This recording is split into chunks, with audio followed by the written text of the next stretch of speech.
자, 오늘은 성금요일입니다. 오늘 예수님께서 우리를 위해 십자가에 못 박혀 돌아가신 날을 기념하며 그 은혜를 또한 묵상하고 나누는 날입니다. 오늘 우리에게 주신 하나님 말씀 마태복음 27장 46절에서 56절 말씀을 같이 묵상한 것들 나누도록 하겠습니다. 자, 기도 제목을 먼저 한번 따라 하십니다. 십자가의 의미를 올바로 알게 하시고 그 은혜를 붙잡고 다시 일어나게 하소서. 아멘. 여러분, 우리가 살면서 가장 두려운 순간이 언제입니까? 몸이 아픈 것도 힘들고요. 경제적으로 어려운 것도 힘듭니다. 사람에게 상처받는 것도 참으로 아픕니다.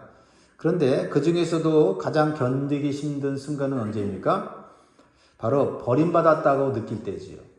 그래서 홀로 남았다라는 그 감정이 우리로 하여금 견디지 못하게 합니다. 가까운 사람에게 외면당할 때, 믿었던 사람이 등을 돌릴 때, 혼자 남겨진 것 같은 그 순간이 가장 견디기 힘든 순간입니다. 그런데 오늘 본문을 보면 우리가 평생 겪을 수 있는 그 어떤 외로움보다도 비교할 수 없는 깊은 버림당함의 자리에 서 계신 분이 계십니다.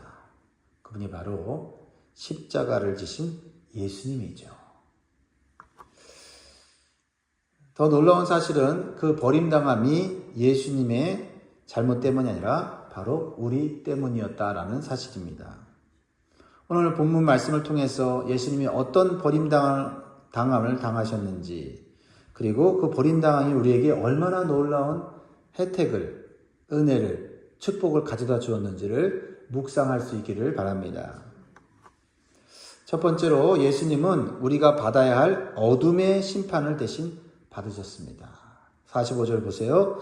제 육시로부터 온 땅에 어둠이 임하여 제 9시까지 계속되더니, 육시는 현대 시간으로 정오 12시입니다.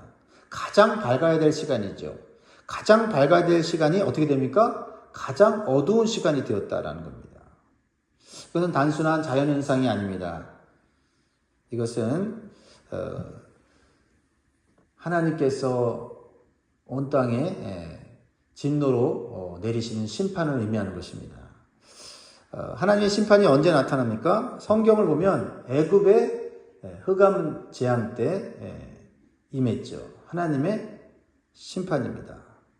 그리고 선지자들이 예언을 하면서 여호와의 날을 예언할 때 어둠의 날이라고 얘기를 하고 있습니다. 자, 이 지금 임한 이 어둠은 누구에게 임한 겁니까? 죄에 대한 하나님의 심판이 예수님 위에 고스란히 임하고 있다라는 겁니다. 모든 사람들이 졌던 죄를 예수님이 다 짊어지시니까 하나님이 심판의 어두움을 예수님에게 온전히 쏟고 계시다라는 거죠. 사람들은 죄를 너무나 가볍게 생각합니다. 이 정도는 괜찮겠지. 사람이니까 그럴 수도 있는 거지. 그런데 오늘 이 십자가에 임한 이 어둠을 한번 보십시오. 가장 밝아야 될 때 가장 어둠이 찾아왔다라는 겁니다. 죄는 그냥 넘어갈 문제가 아니다라는 것을 깨닫게 해주죠. 하나님의 공의 앞에서 그 어떠한 죄도 살아남지 못한다는 것을 보여주는 장면입니다. 근데 그 놀라운 사실은 무엇입니까? 그 심판을 오로지 하는 예수 그리스도께서 한 몸에 다 받아내고 계셨다라는 거죠. 사실 그 십자가에 못 박은 사람들, 또 동조한 사람들이 사실 그 어둠의 심판을 받아야 되는데 그들이 심판을 받지 않고 예수님이 오로지 그 심판을 받고 계시다는 거죠. 우리가 예수님 믿고 나온 다음에 이 본문을 읽으면서 우리는 참으로 다행이다. 그렇죠? 그 어둠의 심판이 우리에게 임했다면 우리는 완전히 멸망당할 존재인데 예수님이 받아내셨구나 하는 것이 몸둘 바를 모르면서도 감사하다. 그렇죠? 예수님이 안 받으셨으면 어떻게 될 뻔했는가. 그런 마음이 우리에게 있어야 됩니다. 죄를 지을 때마다 예수님이 고스란히 하나님의 저주의 심판을 몸으로 받아내셨다는 것. 그것을 기억해야 우리가 죄를 멀리하게 되고 죄를 끊게 되는 것이죠. 우리는 더 이상 심판의 어둠 속에 사는 존재가 아닙니다. 우리는 정죄가 아니라 용서와 빛 가운데 사는 존재가 된 것입니다. 십자가는 단순히 사랑의 상징이 아니에요. 심판과 은혜가 동시에 만나는 자리다라는 거죠. 오늘 십자가의 의미를 우리 다시 새기면 좋겠습니다. 로마서 8장 1절에 그러므로 이제 예수 그리스도 안에 있는 자에게는 결코 정죄함이 없나니. 예수 그리스도 안에 있는 자들에게 정죄함이 없다. 이것은 단순한 지식이 아니라 예수님께서 어둠 속에서 하나님의 심판을 통해서 우리의 죄를 대속하셨기 때문임을 다시 한번 기억하시기 바랍니다. 그런데 우리의 삶을 한번 돌이켜 보십시오. 여전히 죄책감에 눌려 살고 과거의 실패에 묶여 살면서 나는 안 돼 라고 스스로를 자책하며 정죄하며 살 때가 얼마나 많습니까? 기억하시기 바랍니다. 예수님께서 이미 우리 대신에 죄의 심판, 저주를 다 받아내셨어요. 그러므로 내가 계속해서 죄의 어둠 속에 머물러 있는 것은 십자가를 충분히 믿지 못하는 것입니다. 사랑하는 성도 여러분, 더 이상 스스로를 정죄하지 마십시오. 어둠에서 나와서 빛 가운데로 사시기 바랍니다. 더 이상 죄와 실패를 붙들고 사는 삶이 아니라 십자가의 은혜를 붙잡고 다시 일어날 수 있다는 사실을 믿으시기를 주의 이름으로 축복합니다. 두 번째로 예수님은요, 우리가 받아야 할 버림당함을 대신 당하셨다라는 겁니다. 십자가는 버림당합니다. 자, 46절을 같이 읽습니다. 시작. 제9시쯤에 예수께서 크게 소리질러 이르시되 엘리 엘리 라마 사박다니 하시니 이는 곧 나의 하나님 나의 하나님 어찌하여 나를 버리셨나이까 하는 뜻이라. 이 말씀은 십자가에서 가장 충격적인 장면이죠. 예수님은 하나님을 늘 아버지라 부르셨습니다. 그런데 지금 예수님은 나의 하나님이라고 부르고 계세요. 그리고 이렇게 외치십니다. 왜 나를 버리셨습니까? 이게 무슨 뜻이죠? 예수님은 정말 하나님께 버림받으셨다는 겁니까? 그렇습니다. 하지만 그 이유는 매우 분명합니다. 그리고 중요합니다.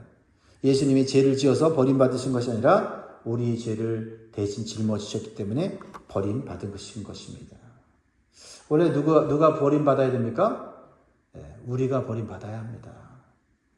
그 고백이 우리의 마음속 깊은 곳에서 진심으로 나와야 합니다. 죄의 결과는 하나님과의 단절이라는 사실을 우리가 예수님의 이 처절한 고백, 외침 속에서 느끼게 되는 거죠. 그렇죠? 하나님과 끊어진 인간의 상태는 단순히 물질이 공급이 안 되는 정도가 아니라 그 영혼이 하나님으로부터 분리된 것입니다. 그런데 예수님이 그 버림당하는 그 처절한 고통 가운데, 육신의 고통을 뛰어넘는 영혼의 고통 가운데 예수님이 대신 들어가셨다라는 겁니다. 이것이 복음입니다. 그래서 이제 우리는 더 이상 하나님께 버림받은 존재가 아니라는 거예요. 실패에도 넘어져도 여전히 하나님께 나아갈 수 있는 이유는 예수님이 대신 버림당함을 당하셨기 때문이다. 그래서 우리는 버림당하지 않는다.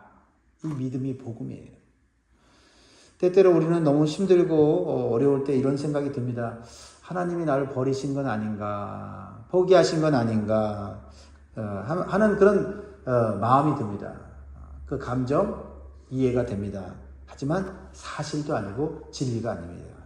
왜냐하면 하나님이 우리를 버리셨다면 예수님을 대신 버리실 이유가 없기 때문입니다. 사랑하는 성도 여러분, 어떤 상황에서도 나는 버림받았다는 생각을 절대 하지 마시기 바랍니다. 힘들다, 어렵다, 괴롭다, 그렇게 표현할 수 있어도 하나님이 나를 버리셨다. 그렇게 생각하는 것은 결코 십자가를 붙잡는 성도는 아닙니다. 힘들지만, 고통스럽지만, 외롭지만 주님이 다 당하셨다. 내가 십자가 붙잡으면 다시 회복될 수 있다. 나는 예수님 때문에 다시 하나님께 받아들여진 하나님의 자녀다. 라는 고백으로 하나님 앞에 더 가까이 가시고 기도의 자리에서 도망가지 마시고 더 깊은 은혜의 세계로 들어가시기를 주의 이름으로 축복합니다. 세 번째로 예수님의 죽음으로 하나님께 나아가는 은혜의 길이 열렸다라는 것입니다. 이것이 십자가의 세 번째 의미입니다. 자, 50절 51절 보세요. 예수님이 어떤 모습을 우리에게 보여줍니까? 어떤 결과가 나타납니까? 시작. 예수께서 다시 크게 소리 지르시고 영원히 떠나시다. 이에 성소휘장이 위로부터 아래까지 찢어져 돌이 되고 땅이 진동하며 바위가 터지고. 예수님께서 십자가에 못 박혀 드디어 운명하셨습니다. 큰 소리를 지르면서 예수님의 영혼이 떠났다 라고 표현을 하고 있습니다. 이것은 예수님의 구속사역이 완성됐다는 것을 말합니다. 예수님의 구속사역이 완성되었을 때 많은 놀라운 기적들이 성경에 나타납니다. 먼저는 성소휘장이 위로부터 아래까지 찢어지게 되었다라는 거죠. 여러분, 성소휘장이 뭐죠? 하나님이 계신 지성소와 성소를 구분하던 막이었죠. 여기까지는 올 수 있지만 그 안에는 들어올 수 없다. 하나님과 너 사이에는 벽이 있다 라는 것을 보여주는 상징이지요. 그런데 예수님이 죽으시는 순간 그 휘장이 찢어졌어요. 어떻게 찢어집니까? 위에서부터 아래 찢어졌다. 그 휘장이 이 동물의 가죽으로 만들어진 거기 때문에 그 손으로 찢을 수 없습니다. 뭐 거의 10cm 정도 되는 두께라고 해요. 이것은 하나님께서 찢으신 거죠. 다시 말하면 예수님 몸이 찢어진 겁니다. 예수님이 찢어주셔서 우리를 하나님 앞으로 이끄신 거죠. 이제 하나님께 나아갈 길이 활짝 열렸다라는 것입니다. 더 이상 거룩한 대제사장만 들어가는 것이 아닙니다. 더 이상 짐승의 피가 필요로 하지 않습니다. 오직 예수 그리스도의 피로 그 길이 단번에 열린 줄 믿으시기 바랍니다. 이것이 십자가의 의미예요. 여러분, 우리는 가끔 이런 생각을 하죠. 나는 요즘 하나님께 나아가기는 좀 부족한 사람 같아. 너무 죄 먼지가 나한테 너무나도 달라붙어 있어. 내가 이렇게 자꾸 넘어지고 쓰러지는데 하나님 앞에 나갈 수 있을까? 나는 아직 준비가 되지 않았어. 준비가 된 후에 하나님께 나아갈 거야. 근데 십자가의 복음을 말합니다. 네가 준비되어서가 아니라 예수님이 길을 열어놓으셨기 때문에 어떤 상태에서든지 나아갈 수 있다라고 말씀하시는 거예요.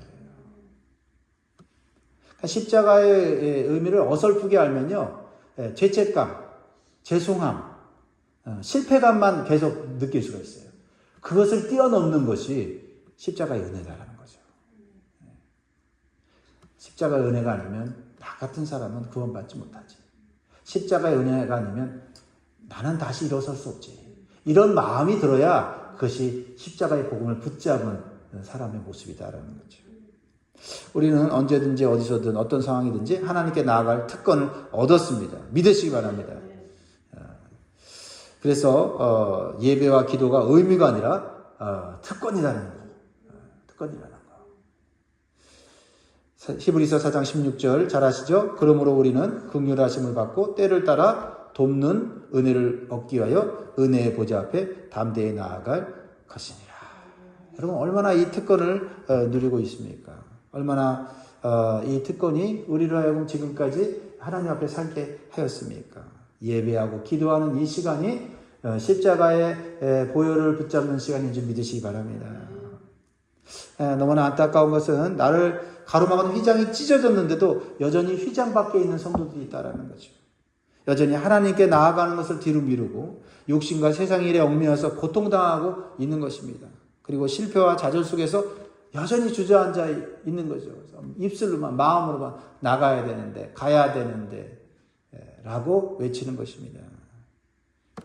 사랑하는 성도 여러분, 예수님이 십자가에서 몸을 찢어 열어놓으신 은혜의 길을 먼저 바라보시기 바랍니다. 하나님께 당당히 나아가서 도우심을 구하고 긍휼을 얻는 믿음이 있기를 주의 이름으로 축복합니다.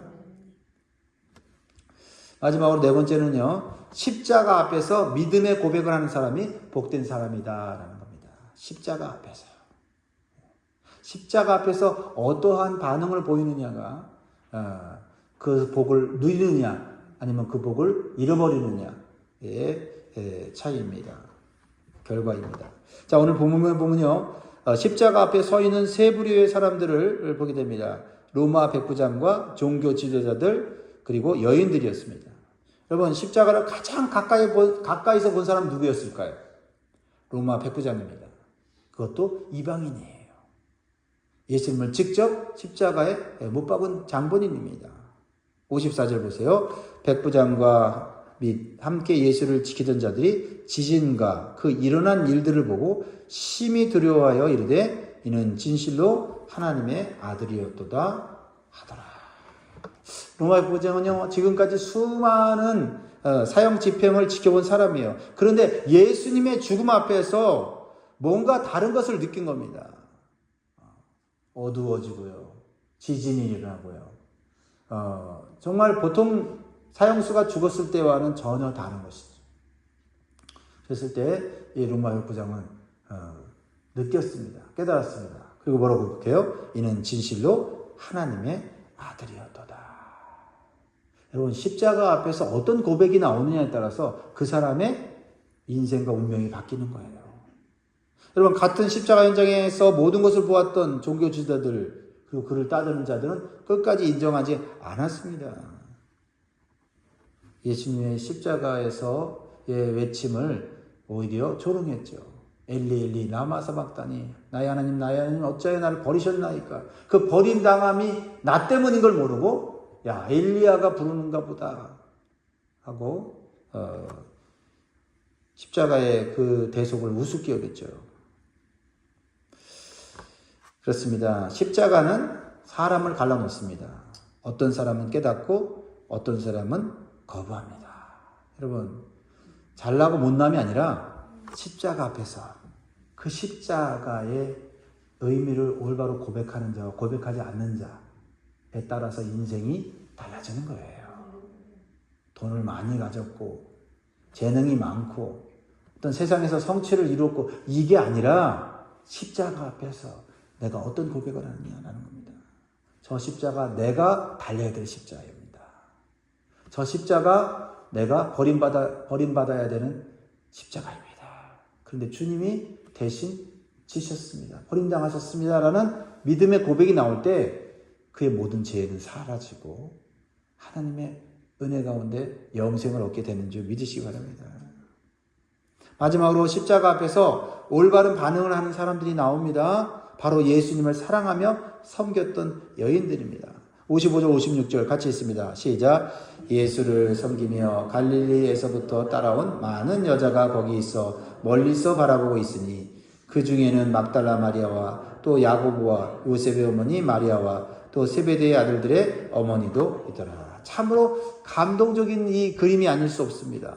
예수님의 제자들은 다 도망갔어요. 그런데 이 여인들은 도망가지 않습니다. 끝까지 남아 있습니다.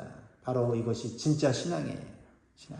잘 될 때만 따르는 것이 아닙니다. 이해될 때만 믿는 것이 아닙니다. 아무것도 보이지 않아도 끝까지 남아있는 것이 참된 신앙이에요. 왜요? 한 가지입니다. 예수님을 사랑했기 때문이에요. 예수님을 사랑하는 신앙이 십자가를 끝까지 붙잡는 신앙인 것입니다. 나는 어떤 사람입니까? 십자가를 보고 도망가는 사람입니까? 아니면 끝까지 십자가를 붙잡고 사는 사람입니까? 사랑하는 성도 여러분, 십자가는 우리의 인생과 운명을 바꾸시는 하나님의 결정적인 사건이에요.